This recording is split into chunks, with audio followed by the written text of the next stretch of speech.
feet as we head towards land end. We're making a left turn towards Plymouth and then probably go along to Exeter, remaining at 5,000 feet and then back to Filton. That's what we're hoping to get permission to do, and I'll keep you posted as we go along. Now the weather has really improved. Beautiful views all the way along the coast. We'll route along the coast for a wee way before turning on back up towards Exmoor and then on down towards Filton. Right to the right hand side, if my eyes don't deceive me, I can see the town of Bude and the northern coast down as far as Padstow and... Yeah, you see it, all these people that will see it. That's the right hand side now, ladies and gentlemen. Good views of Torquay and Tor Bay. Out to the left hand side, views out over Dartmoor from the other direction and shortly out over Exeter. 5,000 feet, tracking along and certainly moving up towards an area where the visibility is better and the views should be greater.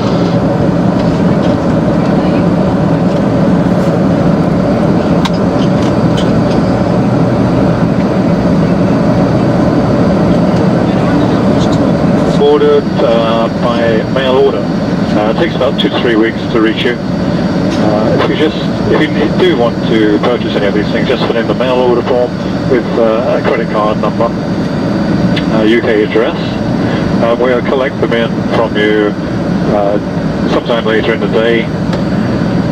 If you need any help with anything in the brochure, please don't hesitate to ask a member of the cabin crew. Thank you.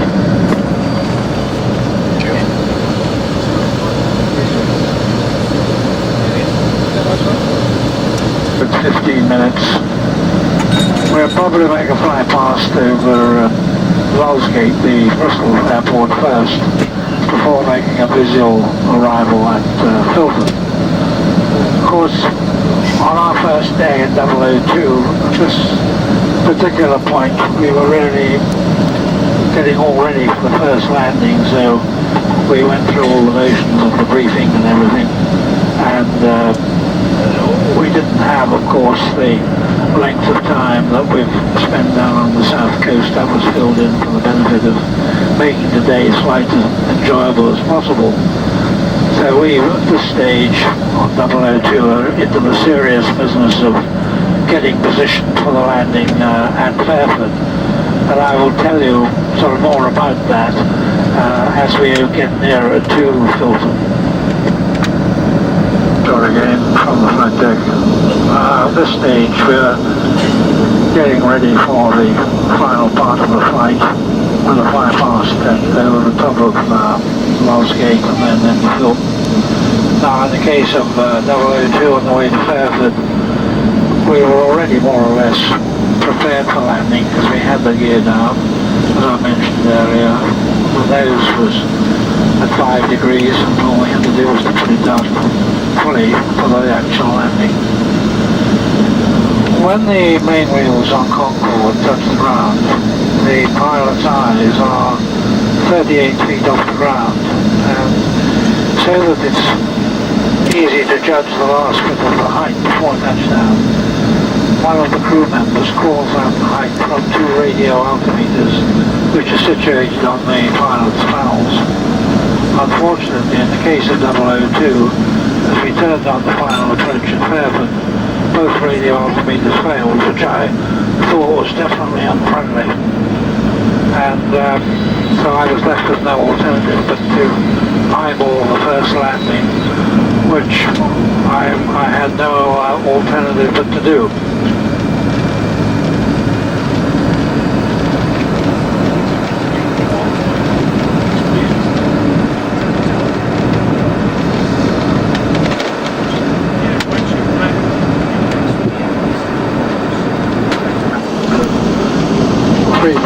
Feet with the visor down, nose at 5 degrees, and back to 250 knots. And we'll be slowing, of course, further to our final approach speed as we get nearer to Filton.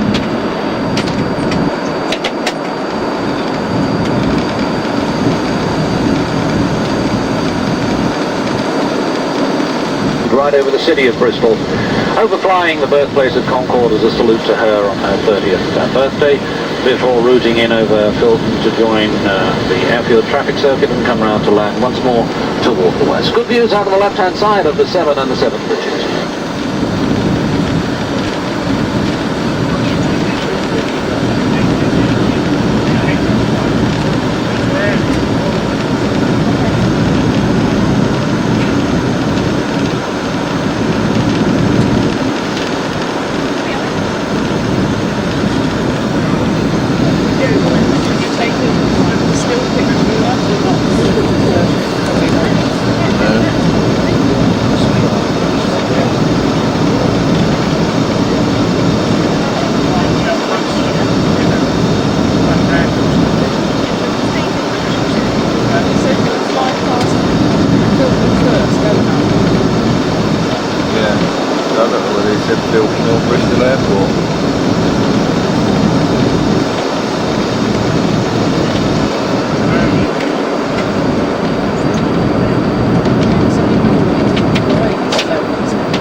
We're now positioning on the downwind for landing towards the west in Fulham.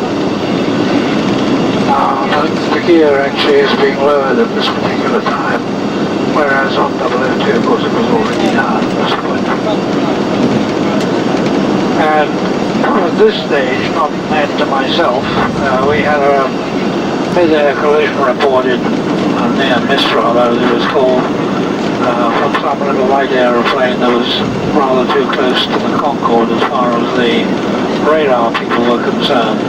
But we never up front didn't see anything of it, so it was a non-event as far as we were concerned.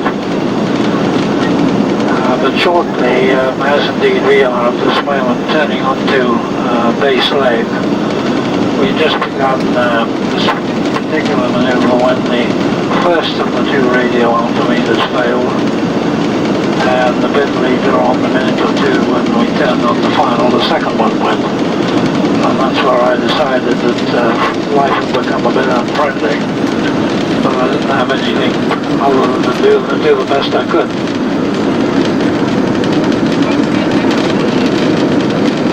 The sort of typical things which happen unexpectedly, particularly on first flights. So on the whole, one wasn't too surprised, but you always need to have a fair amount of things on your side, and this certainly wasn't one of the things that was on mine at the time.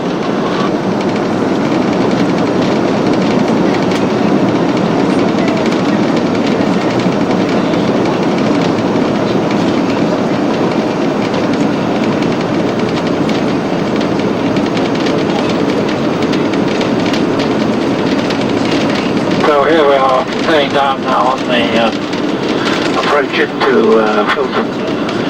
Speed similar to what we used on the prototype.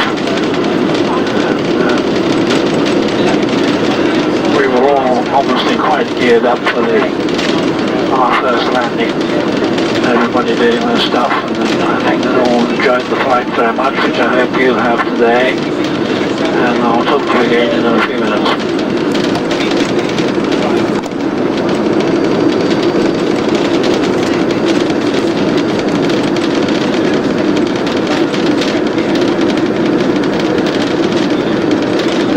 Engineer is calling the heights at the moment. We're just past 300 feet. It's coming up to 200. And it's particularly from 100 feet down that the calls are important.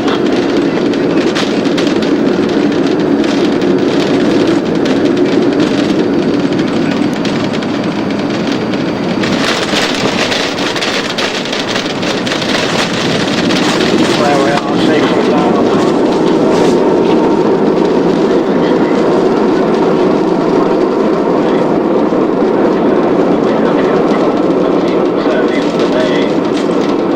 See that there's a lot of runway left as far as the landing line is concerned.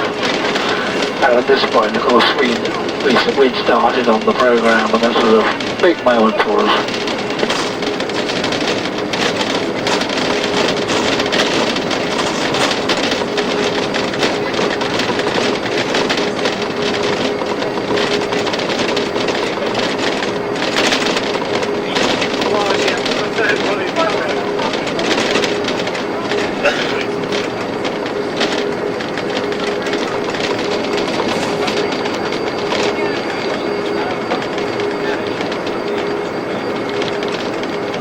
Ladies and gentlemen, when we arrived at Fairford, we taxied into the dispersal right at the west end of Fairford, which I may say is rather preoccupied with B-52s at the moment. And there was a small reception there of various people, including the Minister of Technology of the time, who was Wedgwood Med, the chairman of British Aerospace, and people like that. And after we'd had a debriefing on the first flight at Fairford, then we climbed into a little aeroplane and we flew back here to Filton. And back here we were met by the late Sheila Scott, who was a wonderful person in every way and broke many world records flying around the world in a little light aeroplane. And she had made an enormous birthday cake for us, which we didn't do the figure much good, but we took some of it and we had some champagne, and that started a long night ahead. And I may say that I woke up the following day a bit headachy, shall we say.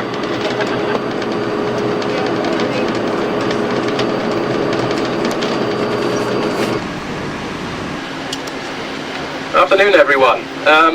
What do you think of the show so far? Yeah! Well done. Excellent. I can see a few faces I know. Brian of one of them. He doesn't know me, but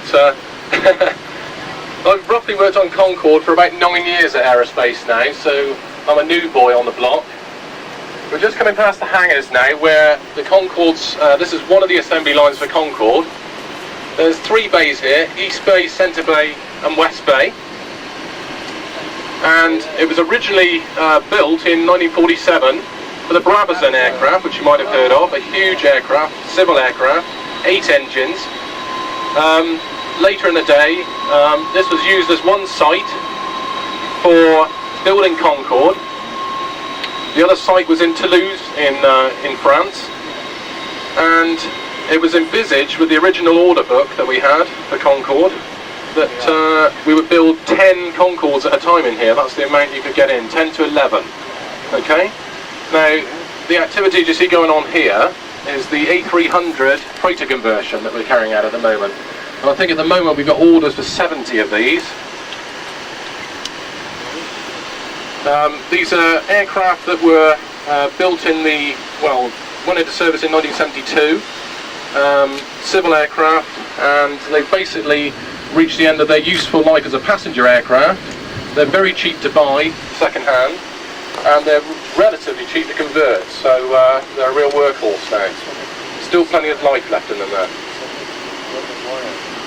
Yeah, the hangar is now the home of British Aerospace Aviation Services, who have sort of been an offshoot of the commercial aircraft part of the site here. They're now sort of a totally owned subsidiary of British Aerospace, and they have branched out into the civil market of aircraft modification and maintenance, having cut their teeth on some military programs dating back to the major servicing of American F-111 fighter bombers here. At one time we were servicing the whole of the European-based fleet.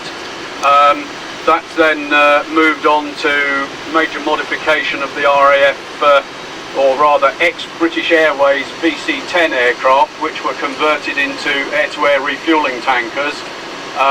We completed that program, and now what with the sort of the drop-off, shall we say, of the military market, they've expanded to sort of home in on their expertise of major modification on the commercial market now. So being connected with Airbus, they obviously have an advantage over the other sort of non-Airbus maintenance companies. So this is a bit like the difference between you taking your Ford Escort to the local Ford agent as opposed to the backstreet garage. We have an advantage over them, and we are connected with the manufacturer, and this is a very successful program now in converting sort of fairly old airliners into freighters. It gives them a new lease of life, and one which is certainly proving to be a nice little money earner for us here. Completed in 1947, as I said before. The height of the eaves, 83 feet. It looks like a James Bond set, doesn't it? And height of the roof, 170 feet. Doors, 64 foot high, 1,045 feet long. Shelter for projects ranging from Bristol Brabazon and the turboprop Bristol Britannia, which some of you may remember, in the 1950s, to Concorde in the 70s. More recently used for the maintenance of the entire fleet of F-111s and the VC-10s, which was a major program that I was involved with some 4 or 5 years ago. Just on the right hand side here you can see a freighter that's actually been converted, this one on your right, directly in front of the bus, and then one past that is one that's due to be converted. Okay, so you can see the sort of state of modification that needs to be done on it.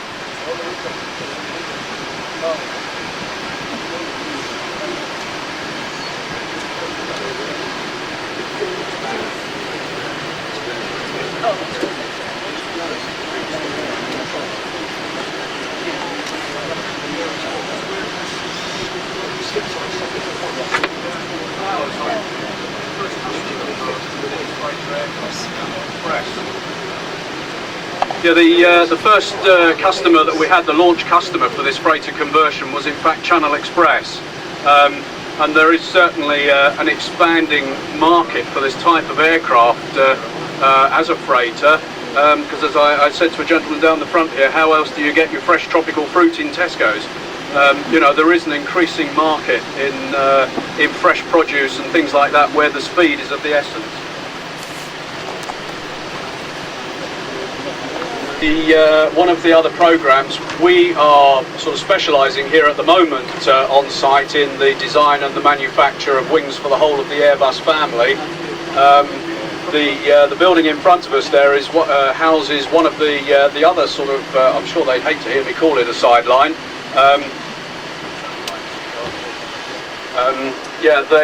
We also are involved with the manufacture of the centre fuselage section for the RJ family of aircraft, which is basically a relaunch of the 146, the Whisperjet you may have heard it called, the aircraft that the Queen's Flight uses sometimes as well, the little 4-engined aircraft.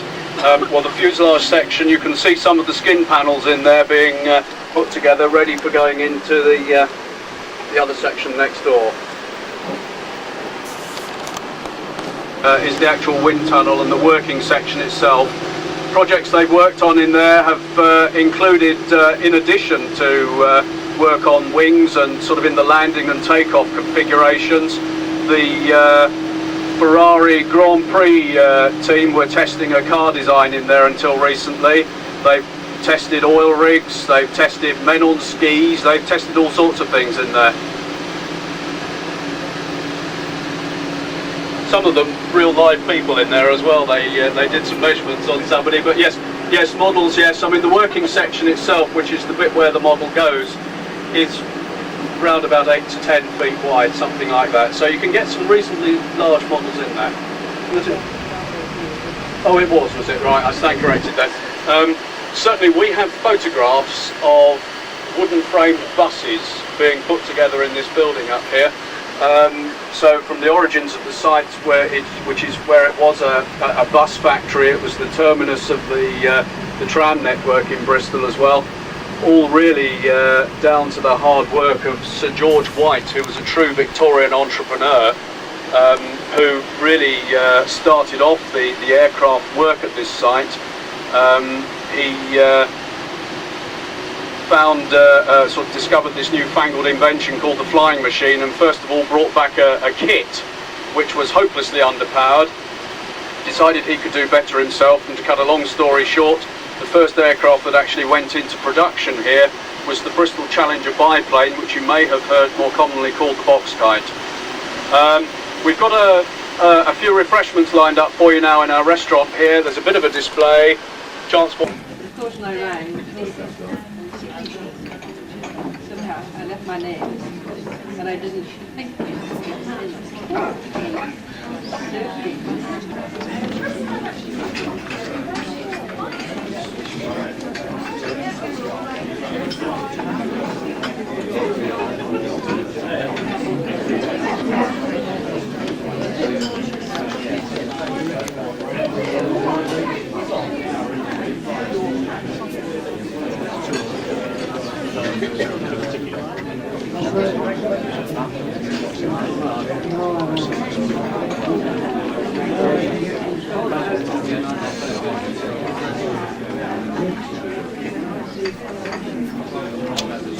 Watch 10 years of flying. We've still got 202, that's old.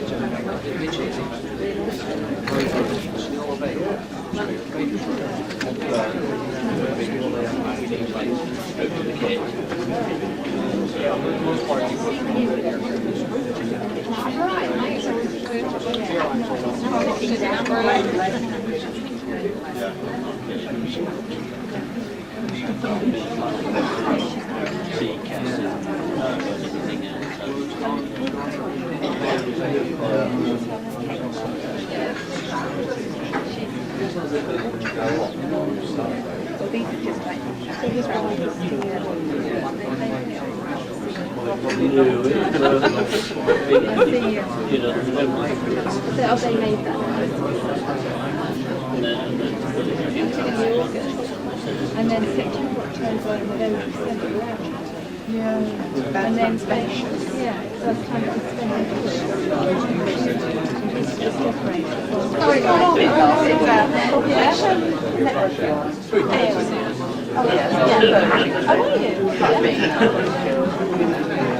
say no more. I'm not saying word, not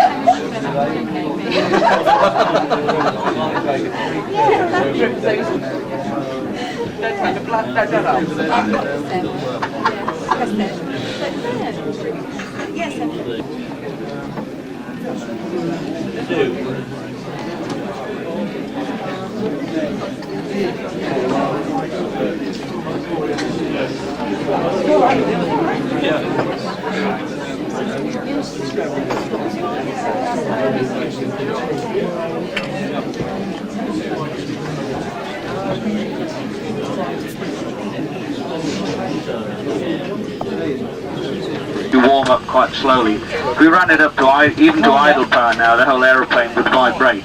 So we run at this sub-idle speed, 32% instead of 64% of the engine power, and that allows the heat to spread more evenly. And we do that just for a minute, and then the engine goes up to its normal idling speed. And we do that on all four engines. So it takes us just about 30-40 seconds longer to start when the engines are hot than when the engines are cooled down.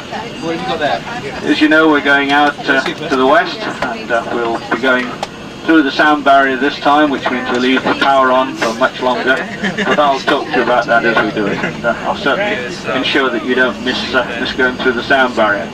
The only thing is that apart from me telling you, there'll be no sensation whatsoever, and that was really one of the difficult things during the design, but it really is almost a non-event.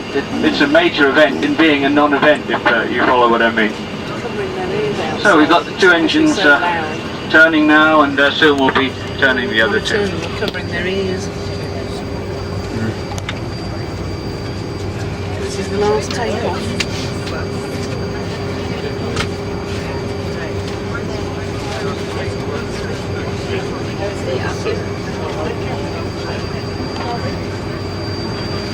Out of London, and the previous time out of Bilton here, but it's still very light compared to our normal takeoff weight. Our takeoff weight will now be 127 tons, whereas the maximum we can go to is 185 tons, so that still gives you a measure of how much performance gap we have. So it'll still be quite high rates of acceleration, and then we head off towards the setting sun and down the Bristol Channel. And as I said, I'll tell you well before we actually go through Mark 1. One of the interesting things that happens at this time of year, in fact, until the clocks change, the aeroplane that goes to New York in the evening takes off from London at 7 o'clock, but it arrives in New York 10 minutes to 6. And quite often, for a number of weeks, the sun is set at London, it's dark, obviously it's 7 o'clock in the evening, but we take off and accelerate, and after about an hour or two of flight, you begin to see it getting light on the horizon.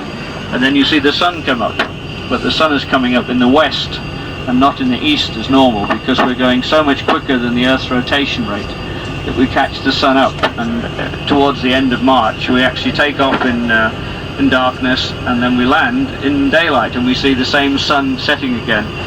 And even after 20 odd years of flying the aeroplane, it still amazes me that we can see that event. Anyway, other way of doing it is on the space shuttle. And indeed, that's one of the things that will happen today. Because our 002 aeroplane from New York is on the ground, and the evening one is not yet taken off, we fly around above 50,000 feet. You'll be further from the Earth than any other people except those flying around in the Russian Mir space station. When the shuttle's up, then there's normally 2 or 3 more people a bit further away, but you'll be the highest people apart from those few. 50,000 feet, that's what you wanted to know.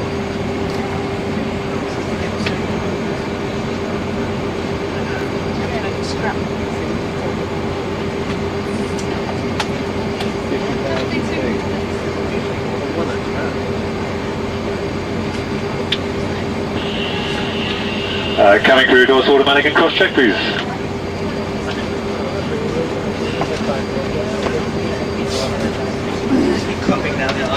So in the upright position, and the table in front of you is stowed.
Just took the brakes, didn't they?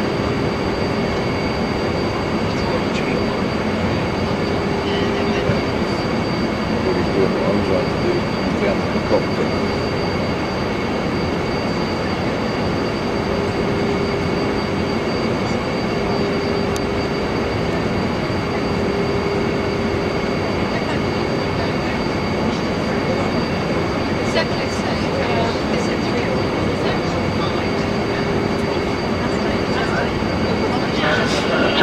Well, we've just been cleared for takeoff. We've completed all our checks. There's a 20-mile-an-hour wind down the runway, which is just perfect for Concorde. So in just a few moments, when the flight crew here finish their checks, we'll be on our way. So still a rapid acceleration, even at this weight, and only the difference being that we'll carry on climbing. We normally reach our acceleration point at about the right height and speed just to carry on climbing up towards Mach 2. So there's the power going on. You can feel it increasing. The readings come in now. There's the extra boost. And the speed is building through. It's already 100 miles an hour. 150 miles an hour. And that's the speed. So very shortly, the airplane will be there we are. Airborne once again, 220 miles an hour, 500 feet. Very shortly, we'll actually feel the gear, the undercarriage going up, and then at 500 feet above the ground, the afterburners go off. Now we throttle back just slightly, and that's happening now. Just to keep the noise down to the people around Bristol and Chepstow area.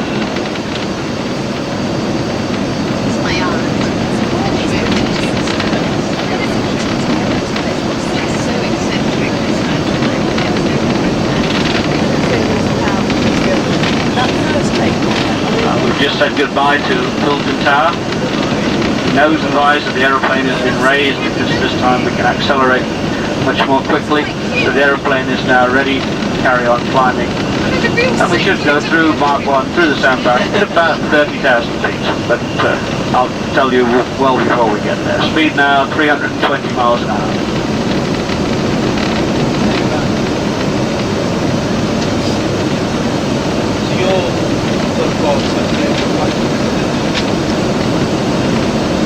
Get them out that way, sure.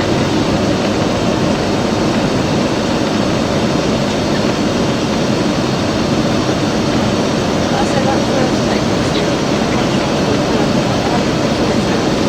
It ends with a camera.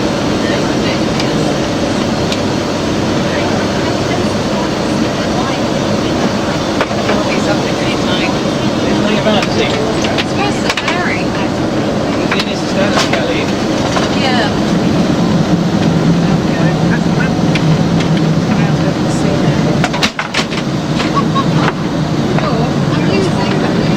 Thank you very much. Losing my grip.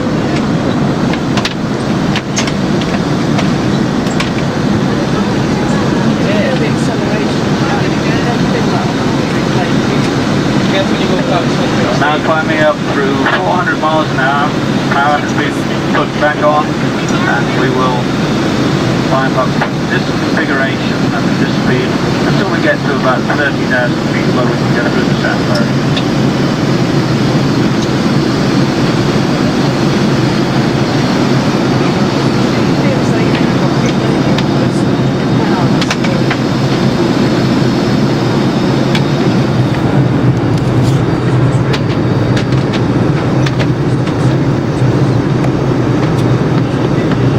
Approaching now 70% of the speed of sound. Mach 0.7 is called. Mach, by the way, was a professor in Austria, and he invented this number which said local speed of sound is Mach 1. So you can now judge your speed relative. If you're going 1.5 times the speed of sound, you're at Mach 1.5. Twice the speed of sound, you're at Mach 2, and so on. Because we got Mach 2 is the speed of arrival. And at that speed, the whole aeroplane becomes hotter because you're squashing the air as you go through it. The temperature in the nose can rise to 127 degrees Celsius. That of course means that 204 feet of aluminium gets hot, and that means it expands. Many of you have heard about this gap between the flight engineer station and the panel, which allows your whole hand to go in when your supersonic nose is closed up pretty well when we come back down to that.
Very helpful, and they've cleared us direct to our acceleration point, and they've also cleared us to 28,000 feet, which is the ideal subsonic cruising altitude, as it's called. So that's the height we like to be at, from which we can accelerate most efficiently.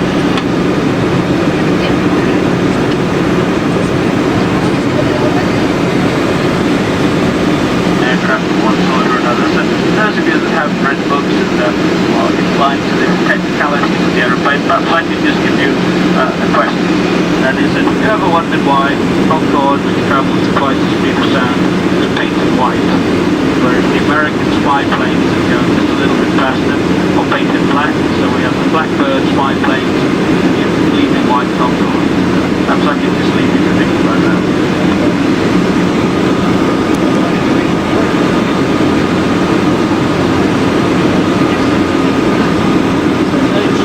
Subsonic aeroplanes. The Airbus aeroplanes normally fly at about Mach 1.8, Boeing aeroplanes at about Mach 1.84. In either case, we're well over 10% faster.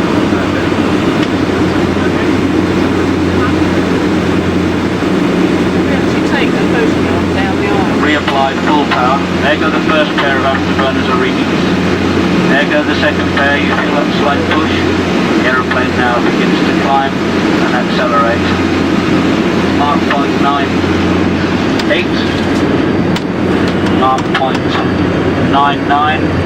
With just a little pause because the drag increases as we get towards the sound barrier. That's 31,000 feet.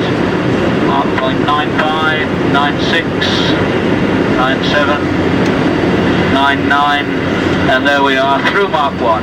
Mach 1.01 and climbing through 31,500 feet. 1.3 times the speed of sound, and that's where our very complex air intake system begins to work. They're the square boxes in front of the engines underneath the wing, and those intakes take the air from an speed of 1,350 miles an hour, and in the space of just 10 feet slow it down to 400 miles an hour. It's a very complex system. It's the first fully digitalized system in aviation anywhere, and it really was thought at one point to be a problem because to stop Concorde from working well and efficiently. Certainly the system that the Russians with their Tu-144 were never able to really make function properly. On Concorde they work superbly. I'm watching the gauges now, the ramps, they're all beginning to come down, and they control the shock waves going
flight engineer has disengaged the auto throttles, and very shortly you begin to throttle back. But we only throttle back to about 3/4 power. We don't take all the power off, partly because it would be so uncomfortable for you sitting in the cabin, but also because it may cause the engines just to complicate. So we throttle them back in stages. That's the first stage. Throttling back to 18 degrees for those of you that have been reading the booklet, and then we throttle back to 34 degrees in a moment.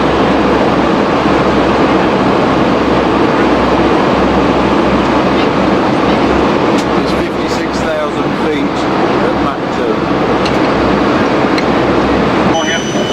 Speed up the procedure and he'll tell you what to do. Thank you. It's a door seal. You get it quite common on step 5.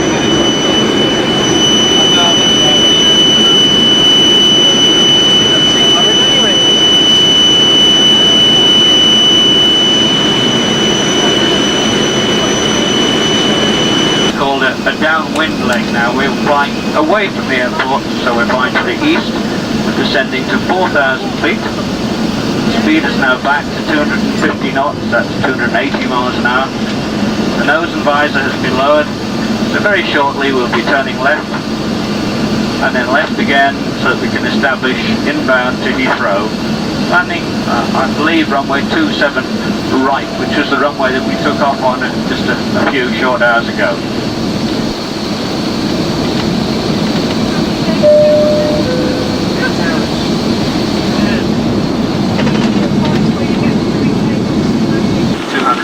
Miles an hour, and once we're around the corner we'll slow it down to 210 miles an hour, which is the speed we'll use right down to 800 feet.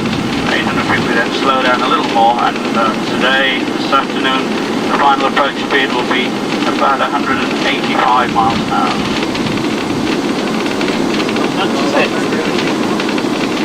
Still a lovely day at Heathrow, still very little wind, but as you can see, the sun is still shining. A little haze around, but really it's still a very nice day for flying.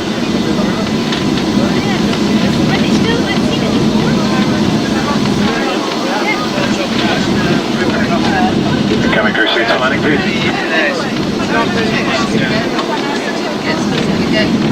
5 miles to touch down. 11.4, 11.3, 11.2. So you can see how quickly we're approaching the runway. Height at the moment is just 3,800 feet.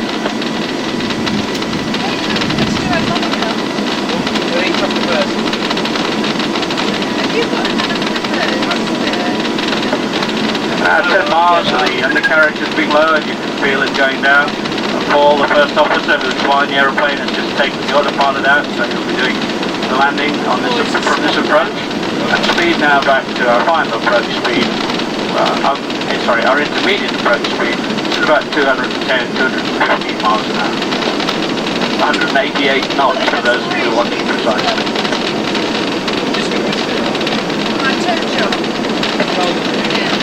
The visor and nose have now been fully lowered as well, so the visibility for the two pilots now is excellent.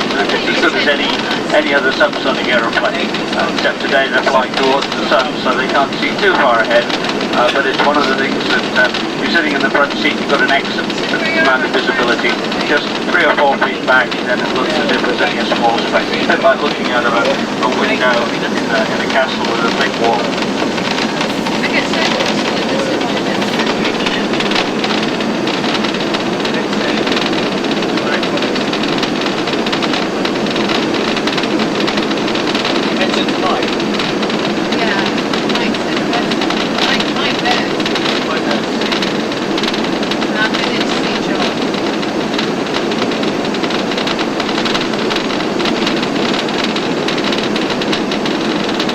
About 6 miles and just passing through 2,000 feet, speed still 215 miles an hour.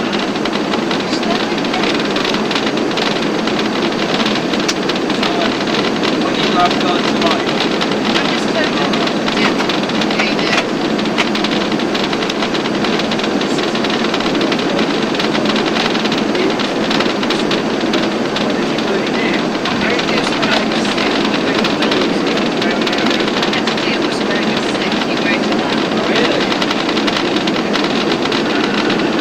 again, for those people who like to collect numbers, we've got on board 19 tons of fuel, and our weight is 107.5 tons in total.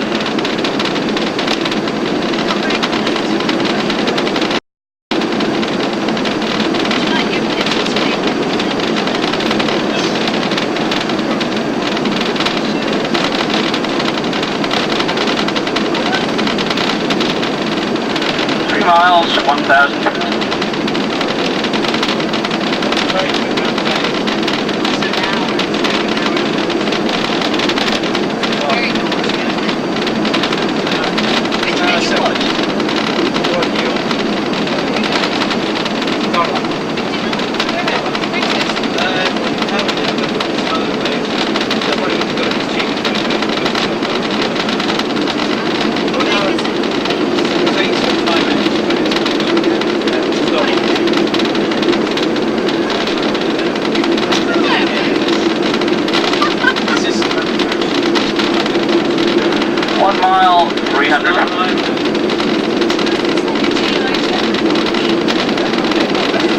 Speed is about now to 185 miles an hour, 200 feet.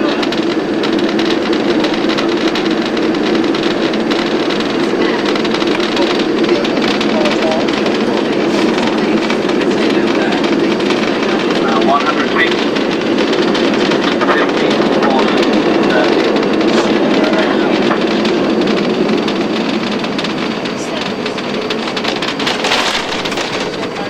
There we are, a nice touchdown on runway 27 right. It's a lovely sunny evening. First has been selected, 35. 85 on the phone. North. Just give me a second. That was the best touchdown he's done.